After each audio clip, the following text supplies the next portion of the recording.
ಇನ್ನೊಂದು ಬರುವ ಡೌಟ್ ಗುರುಗಳೇ, ಅಂದರೆ ನನ್ನ ಈಗ ಗುರೂಜಿ ಇರ್ತಾರೆ, ಅವರ ಕಾಲ್ಮುಟ್ಟಿ ನಮಸ್ಕರಿಸುವ ಅಥವಾ ದೇವಸ್ಥಾನಕ್ಕೆ ಹೋಗುವ, ಇಲ್ಲ ನಾನಿವತ್ತು ನಾನ್ ವೆಜ್ ತಿಂದಿದ್ದೀನಿ, ನನಗೊಂದು ನಾನ್ ವೆಜ್ ತಿನ್ನೋರಿಗೆ ಆ ಹೀನ ಭಾವನೆ ಯಾಕೆ ಬರಬೇಕು, ಅವ್ರಿಗಾಗಿದ್ರೆ ದೇವರಿಲ್ವ, ಹಿಂಗೆ ಅದು ಅಂತ.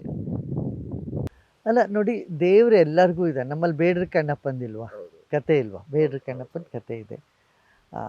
ಆಹಾರ ವ್ಯವಹಾರ ಇವೆಲ್ಲದಕ್ಕೂ ಮೇಲಿರ್ತಕ್ಕಂಥದ್ದು ಆಧ್ಯಾತ್ಮ. ಆದರೆ ಆಧ್ಯಾತ್ಮ ಪಥದಲ್ಲಿ ಹೋದಾಗ ನಮ್ಮಲ್ಲಿ ಸಾತ್ವಿಕತೆ ತನ್ನಷ್ಟಕ್ಕೆ ತಾನೇ ಉಂಟಾಗುತ್ತೆ. ಇವಾಗ 42 ವರ್ಷದ ಹಿಂದೆ ವಿದೇಶದಲ್ಲಿ ಪ್ರವಾಸ ಮಾಡ್ತಿದ್ದಾಗ ವೆಜಿಟೇರಿಯನ್ ಅಂತಂದರೆ ಜನ ಅದು ಏನು ನೀವೇನು ಹಸು ಕುರುನ ದನ ಕುರಿನ ಅಂತ ಕೇಳ್ತಕ್ಕಂಥದ್ದು. ಇವತ್ತು ಇಡೀ ಪ್ರಪಂಚದಲ್ಲಿ ವೀಗನಿಸಮ್ ಹೆಚ್ಚಾಗ್ಬಿಟ್ಟಿದೆ. ಅಂದರೆ ವೆಜಿಟೇರಿಯನ್ಗೆ ಎಷ್ಟು ಪ್ರಾಶಸ್ತ್ಯ ಕೊಟ್ಟಿದ್ದಾರೆ ಅಂತಂದರೆ, ಶರೀರದ ಆರೋಗ್ಯಕ್ಕಾಗಲಿ, ಯಾವುದೇ ವ್ಯಾಧಿ ಬರ್ದಿರ ಅದನ್ನು ನಿಲ್ಲಿಸ್ಬೇಕಾದ್ರೂ ಆಗಲಿ, ಅಥವಾ ಸೂಕ್ಷ್ಮವಾದ ಒಂದು ಬುದ್ಧಿ ಚುರುಕಾಗಿರಬೇಕಾದ್ರೂ ಆಗಲಿ, ವೆಜಿಟೇರಿಯನ್ ಫುಡ್ ಬೇಕು ಅಂತ ಹೇಳ್ತಾರೆ. ಆದ್ದರಿಂದ ವೈಜ್ಞಾನಿಕ ರೀತಿಯಿಂದ ನೋಡಿದ್ರು ಅಥವಾ ಆಧ್ಯಾತ್ಮಿಕ ರೀತಿಯಿಂದನೂ ನೋಡಿದ್ರು ಶಾಕಾಹಾರ ಬಹಳ ಉತ್ತಮವಾದ ಜೀವನ ಶೈಲಿ ಅಂತ ನನ್ನ ಅಭಿಪ್ರಾಯ. ಈ ವಿಪಶ್ಯನದಲ್ಲೂ ಕೂಡ 11 ದಿವಸ ಉಸಿರಿನ ಮೇಲೇ ನಿಯಂತ್ರಣ ಮತ್ತೊಂದು ಅಂತೇಳಿ ನೀವು ಮಾಡ್ತಾ ಇರುವಂಥದ್ದು ಕೂಡ ನಾನು ಅನೇಕರನ್ನ ಕೇಳಿದ್ದೀನಿ. ಗುರೂಜಿಯನ್ನು ಭೇಟಿಯಾಗೋದಕ್ಕಿಂತ ಮೊದಲು ಅವರಲ್ಲಿರುವಂತಹ ತಿಳುವಳಿಕೆಗಳು ಬೇರೆ ಇರ್ತದೆ. ಗುರೂಜಿಯವರನ್ನು ಭೇಟಿಯಾದ ನಂತರ ಬಂದ ನಂತರ ಅವರು ಹೇಳುವಂಥ ಹೇಳಿಕೆಗಳು, ಯಾಕಂದರೆ ನಾನು ಪತ್ರಕರ್ತನಾಗಿರೋದ್ರಿಂದ ತುಂಬ ಜನ ಹತ್ರ ಕೇಳ್ತಾ ಇರ್ತೇನೆ, ನಾನು ಆಸಕ್ತಿಯಿಂದ ಕೇಳ್ತಾ ಇರುವಂಥದ್ದು. ಅವ್ರು ನಿಮ್ಮ ಬಳಿ ಬಂದ ನಂತರ ಏನು ಬದಲಾವಣೆ ಆಗುತ್ತೆ ಅವರಲ್ಲಿ, ಅದೇನು ಬದಲಾವಣೆ ಮಾಡ್ತೀರಿ? ಅದು ನೀವು ಅವರಲ್ಲಿ ಕೇಳಬೇಕು. ಬದಲಾವಣೆ ಯಾರಿಗಾಗಿದೆ ಅವ್ರನ್ನ ಕೇಳಿ. ಆ ಬದಲಾವಣೆ ಆಗದಿರ ಇದ್ದರೆ ಎಲ್ಲ ಇಡೀ ಪ್ರಪಂಚದಲ್ಲಿ ಹರಡೋಕ್ಕೆ ಸಾಧ್ಯನೇ ಇಲ್ಲ ಅಲ್ವಾ? ಜೀವನದಲ್ಲಿ ಒಂದು ಪರಿವರ್ತನೆ ಆಗ್ತಾ ಇದೆ. ಅದಕ್ಕೆ ನೋಡಿ, ಇವಾಗ 35,000 ಟೀಚರ್ಸ್ ಇದ್ದಾರೆ ನಮ್ಮಲ್ಲಿ. ಅವರೆಲ್ಲ ಜಾಗದಲ್ಲೂ ಹೋಗಿ ಇವತ್ತು ಮಾನಸಿಕ ಅಸ್ವಸ್ಥತೆ ತುಂಬ ಹೆಚ್ಚಾಗಿದೆ ಪ್ರಪಂಚದಲ್ಲಿ. ಮೆಂಟಲ್ ಡಿಪ್ರೆಷನ್ ಏನಿದೆ, ಮೆಂಟಲ್ ಹೆಲ್ತ್ ತುಂಬ ಅಫೆಕ್ಟ್ ಆಗಿದೆ. ಅದಕ್ಕೆ ಇವೆಲ್ಲ ಪ್ರಾಣಾಯಾಮ, ಧ್ಯಾನ, ಯೋಗ ಇವೆಲ್ಲ ಮಾಡ್ಕೋತಾ ಇದ್ದರೆ ಸ್ವಸ್ಥವಾಗಿರ್ತೀವಿ. ಅದು ಹಿಂಸಾವಿಹೀನ ಸಮಾಜ, ಸ್ವಸ್ಥ ಶರೀರ, ಪ್ರಸನ್ನ ಚಿತ್ತತೆ, ಅವ್ರ ಸೂಕ್ಷ್ಮ ಬುದ್ಧಿ ಮತ್ತು ಸೌಹಾರ್ದಪೂರ್ಣವಾದ ಹೃದಯ, ಇಷ್ಟು ಬೇಕು ಅಷ್ಟು. ಒಳ್ಳೆ ಮಾನವ ಒಳ್ಳೆ ಜೀವನ ನಡೆಸಬೇಕು. ಇದೇ ಜೀವನದ ಕೆಲಸ. ಗುರುಗಳೇ, ಆಧ್ಯಾತ್ಮ ಅಂತಂದರೆ ಈಗ ತುಂಬ ಜನರಿಗಿರುವಂಥದ್ದು, ಅಂದರೆ ನನಗೂ ಸಮೇತ ಆಧ್ಯಾತ್ಮ ಅಂತಂದರೆ ಎಲ್ಲವನ್ನು ಬಿಟ್ಬಿಡಪ್ಪ, ದೈವ ಸಾಕ್ಷಾತ್ಕಾರ ಮಾಡು ಹಾಗ, ಅಥವಾ ಇಲ್ಲ ನಿನ್ನ ಕೆಲಸಗಳನ್ನ ನೀನು ಮಾಡ್ತಾ ಇರು, ನೀನೊಬ್ಬ ಮ್ಯಾನೇಜರೋ ಒಂದು ಆಫೀಷಿಯಲೋ ಮತ್ತೊಂದು ಮಾಡ್ತಾ ಇರು. ಹೌದು, ನಿಮ್ಮ ಕೆಲಸಗಳನ್ನ ನೀವು ಮಾಡ್ತಾ ಇರಿ. ಈಗ ನೀವು ಬ್ಯಾಂಕಿಗೆ ಹೋಗಿ ದುಡ್ಡು ತೊಗೊಂಬಂದರೆ ಖರ್ಚು ಮಾಡ್ಲಿಕ್ಕೆ ಕೂತಾನೆ ತೊಗೊಳ್ಳೋದು. ಖರ್ಚೇ ಮಾಡಬೇಕಿಲ್ಲ ಅಂದರೆ ದುಡ್ಡು ಹಾಕಬೇಕು. ನಿಮಗೆ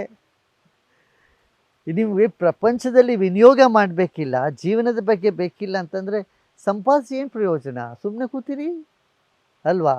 ಆದ್ದರಿಂದ ಶಕ್ತಿಯ ಸಂಪಾದನೆ, ಶಕ್ತಿಯ ವಿನಿಯೋಗಕ್ಕೋಸ್ಕರ, ಸಮಾಜದಲ್ಲಿ ಚೆನ್ನಾಗಿ ವ್ಯವಹಾರ ಮಾಡಲಿಕ್ಕೆ, ಸಮಾಜದ ಉದ್ಧಾರಕ್ಕೋಸ್ಕರ ನಮಗೆ ಶಕ್ತಿ ಬೇಕು. 4 ಬೇಕು: ಶಕ್ತಿ, ಭಕ್ತಿ, ಯುಕ್ತಿ, ಮುಕ್ತಿ. ಜೀವನದಲ್ಲಿ ಇದು 4 ಬೇಕಿದ್ದರೆ ಸಾಧನೆಯೂ ಬೇಕು, ಅವ್ರ ಸೇವಾನೂ ಬೇಕು, ಸಹಯೋಗನೂ ಬೇಕಾಗ್ತದೆ. ಗುರುಗಳೇ, ಶ್ರೀರಾಮಚಂದ್ರನ ಫೋಟೋಗಳನ್ನು ನೋಡಿದಾಗ ಪ್ರತಿ ಸಲ ಕೂಡ ಪಟ್ಟಾಭಿಷೇಕದ ಫೋಟೋ ಇರುತ್ತೆ. ಪ್ರತಿಯೊಬ್ಬರು ಅದರಲ್ಲಿ ಜಾಂಬವಂತನಿಂದ ಹಿಡಿದು ಮಂಗ ಎಲ್ಲವೂ ಕೂಡ ಇರ್ತದೆ. ಭಗವಂತನೇ ಯಾವತ್ತೂ ಕೂಡ ಯಾರಲ್ಲೂ ಭೇದ ಭಾವ ಮಾಡಲಿಲ್ಲ.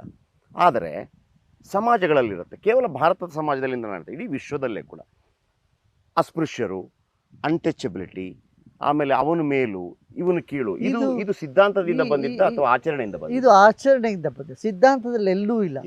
1,000 ಋಷಿ ಮಹರ್ಷಿಗಳಲ್ಲಿ ಎಷ್ಟೋ ಜನ ದಲಿತರು ಮಹರ್ಷಿಗಳು ಆಗಿದೆ.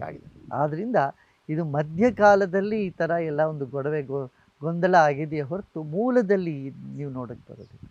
ಕೊಲಂಬಿಯಾದಲ್ಲಿರ್ಬೋದು, ಅಲ್ಲಿದ್ದಂಥ ದೊಡ್ಡ ಯುದ್ಧ ಆಗುವಂಥ ಸಂದರ್ಭವನ್ನು ಒಂದು ನಿಮ್ಮ ಯಾವ ಶಕ್ತಿನ ತಪ್ಪಿಸ್ತೀರ, ಅದು ಹೆಂಗೆ ಅಂತ ಬಂದು ಅದು ಆಶ್ಚರ್ಯ ಪಡಬೇಕಾದದಷ್ಟೇ. ಯಾಕೆಂದರೆ ಭಗವಂತ, ನೀವೇ ಹೇಳಿದ್ರೆ ಶುರುವಿನಲ್ಲಿ, ಭಗವಂತ ಯಾರಿಂದ ಏನು ಕೆಲಸ ಮಾಡಿಸ್ತಾನೋ ಅದು ಮಾಡಿಸ್ತಾ ಇರ್ತಾನೆ. ಎಲ್ಲರೂ ನಿಮಿತ್ತರಷ್ಟೇ. ಈ ರಾಮ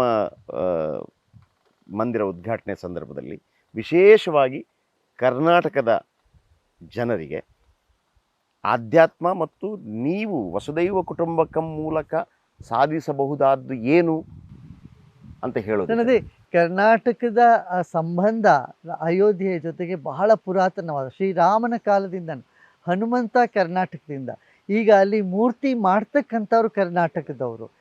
ಈ ಒಂದು ಸಮಸ್ಯೆಯನ್ನು ಬಗೆಹರಿಸ್ಬೇಕಿದ್ರೆ ಅದರಲ್ಲಿ ಕರ್ನಾಟಕದಿಂದ ನಮ್ಮನ್ನು ಅದರಲ್ಲಿ ಪಾಲುಗಾರರಾಗಿ ಮಾಡಿದರು. ಹಾಗೆ ಜಡ್ಜಲ್ಲೂ ಕೂಡ ಒಬ್ಬರು ನಮ್ಮ ಕರ್ನಾಟಕದವರು. ಹೀಗೆ ಆಮೇಲೆ ಅದನ್ನು ನೋಡ್ಕೋತಾ ಇರೋರು ಗೋಪಾಲ್ ಜಿ ಅವರು ಅವರು ಕರ್ನಾಟಕ ಲೈಟಿಂಗ್ಸ್ ಮಾಡ್ತಿರೋರು ಕರ್ನಾಟಕದವರು. ಅದರಿಂದ ಕರ್ನಾಟಕಕ್ಕೂ ರಾಮನಿಗೂ ಬಹಳ ಹತ್ತಿರದ ನಂಟಿದೆ ಅಂತ ಗೊತ್ತಾಗ್ತದೆ. ಆಮೇಲೆ ಅವನು ಶ್ರೀರಾಮನ ಆರಾಧ್ಯ ದೇವ ಶಿವ. ಅವ್ರು ಕರ್ನಾಟಕ ಶಿವನ ಬೀಡು ಇದು.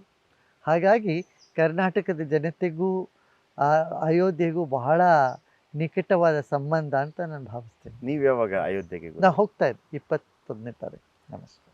ಧನ್ಯವಾದಗಳು.